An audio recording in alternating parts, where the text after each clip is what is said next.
Today, we are diving deep into a philosophy of power that is cold, it's strategic, and let's be honest, it's downright brutal. We're not talking about asking nicely, we're not talking about explaining your feelings. This is about absolute, calculated control. This is the cold art of respect. This right here, this quote, is the bedrock of everything we are about to cover. It's about stripping away any hope you have in other people's goodwill. See, in this framework, if you show mercy but you have no real power to back it up, you're not virtuous, you're just a target. It means respect isn't something you're given, it's something you have to engineer. So, here's the game plan. Think of this as a 5-stage journey.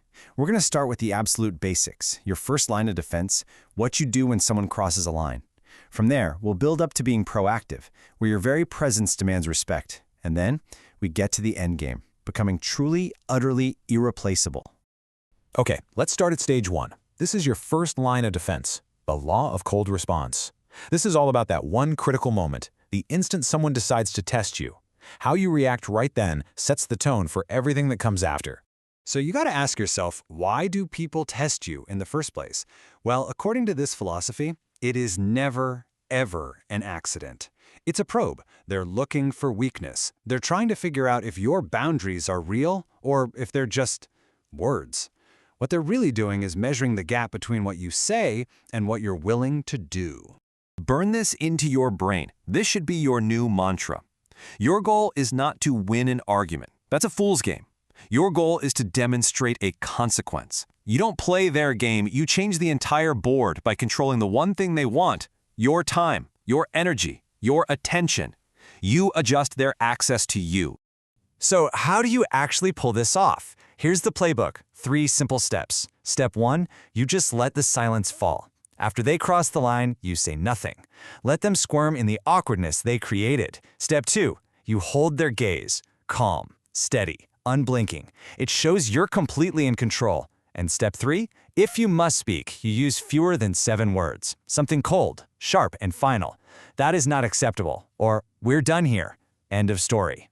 You know, in a world where everyone is rushing to talk, to defend themselves, to fill every second with noise, choosing silence is a radical act of power. It's disciplined strength, and it communicates more authority than 1,000 words ever could. It is, quite simply, dominance without effort. Okay, so that was reactive defense. Now let's level up. Let's get proactive. This is about preventing attacks before they even happen. This is about building what we call a fortress of your aura, a reputation so solid that people wouldn't even dream of testing you. So what is an aura? Well, the easiest way to think about it is this. It's your reputation walking into a room before you do. It's the invisible signal you're constantly sending out that tells people what you will and will not tolerate. When your aura is strong, your boundaries are understood without you saying a single word. Your presence itself becomes the fortress. So how do you build this fortress?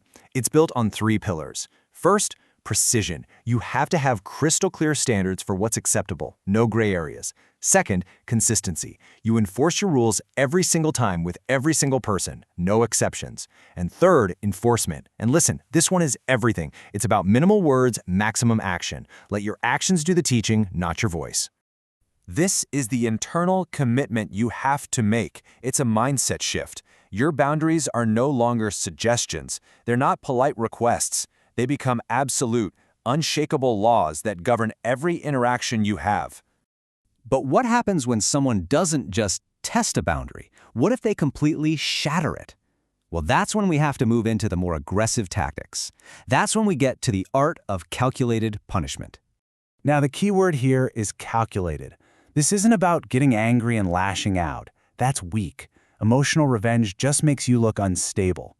No, this is a cold, strategic, dispassionate action with one single purpose: to engrave your boundary into their memory so deeply that they never ever forget it. For this to actually work, it has to follow 3 principles. First, speed. You act immediately. If you hesitate, it looks like you had to work up the courage. An immediate response looks like instinct. Second, precision. You don't just lash out, you strike where it will hurt them most, their access to you, a privilege they enjoy, their very relevance in your world. And finally, finality. It's one clean, decisive move, and then silence. You walk away and let the emptiness you created do the rest of the work. In that last point, that silence, it leads us to maybe the most powerful weapon of all. Sometimes the ultimate punishment isn't an action you take, but an action you stop taking. It's the complete and total removal of your presence. In a world where everyone's always available, making yourself truly absent, that is a serious power move. Now there's a massive difference here, so pay attention. Retreating out of fear is weakness. That's about being forgotten. But strategic absence, that's about withdrawing on your terms, it's power.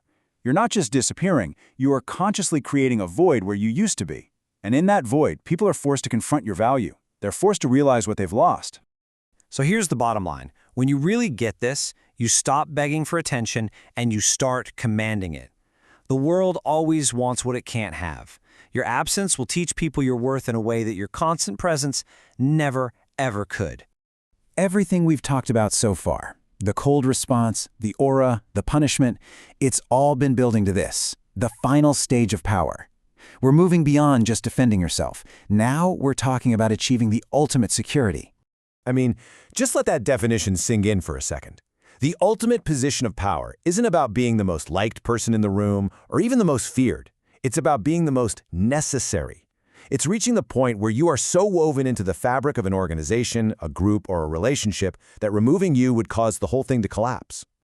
So how in the world do you get there? Well, it boils down to 3 core strategies. 1. Control what they value. Become the absolute master of something they need. 2.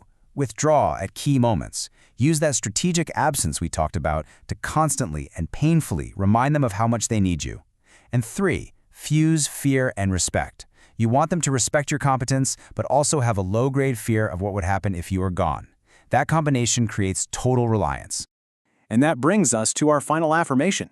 Look, in this framework, this isn't an arrogant boast. This has nothing to do with ego.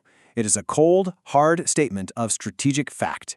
It is the quiet acknowledgement that you have successfully engineered yourself into a position of unshakable security.